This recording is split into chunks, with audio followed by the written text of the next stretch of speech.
Naam, kwa jina naitwa Francis Thomas Yera na tunapenda kuwakaribisha kupitia chaneli yetu ambayo tutakuwa na mafundisho yanayohusiana na maisha juu ya madhabahu.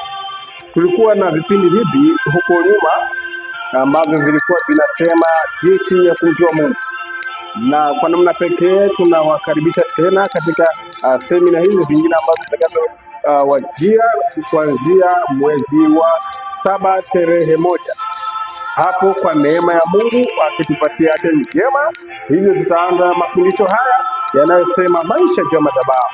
Tunawaalika kuja kuketi madhabahuni, kwa sababu hapa ndipo usalama wako ulipo, na katika safari ya maisha yake Yesu Kristo hapa duniani, muda mwingi alikuwa kiketi madhabahuni. Napozungumzia habari ya madhabahu, nazungumzia habari ya maisha ya maombi, maisha ya shukrani, maisha ya kutafuta uso wa Bwana, maisha ya kuhakikisha mahusiano yake na Baba hayaendi mbali, yanakuwa ni ya siku zote. Hayo ndio maisha juu ya madhabahu.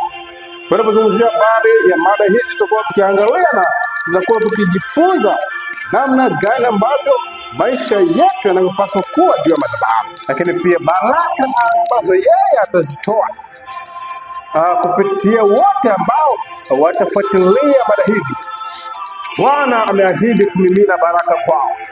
Bwana ameahidi kuwapatia nguvu na ushindi dhidi ya changamoto za maisha, changamoto za ndoa, changamoto za mambo ya biashara. Tutakuwa na maombi kwa sababu ni maisha juu ya madhabahu.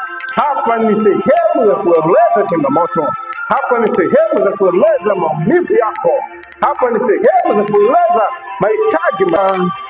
Tuokolewe pale mlimani, pale msalabani, ambapo Mwokozi alikubali kufa, wewe na mimi tuokolewe. Alibeba aibu, alibeba huzuni, alibeba masikitiko, alibeba fedheha, alibeba dhihaka. Yote haya wewe na mimi tuokolewe. Nilikwambia kwamba hapa msalabani, msalaba wa kale usioheshimiwa, una mvuto kwangu mimi. Huu msalaba ambao hauna heshima, msalaba ambao unaonekana ni uliosalauliwa, lakini kuhakikishia kwamba kupitia maisha juu ya madhabahu hatutaona msalaba wenye mvuto, msalaba wenye thamani, msalaba wenye nguvu, msalaba ambao uko kwa ajili ya wokovu wako na wokovu wako.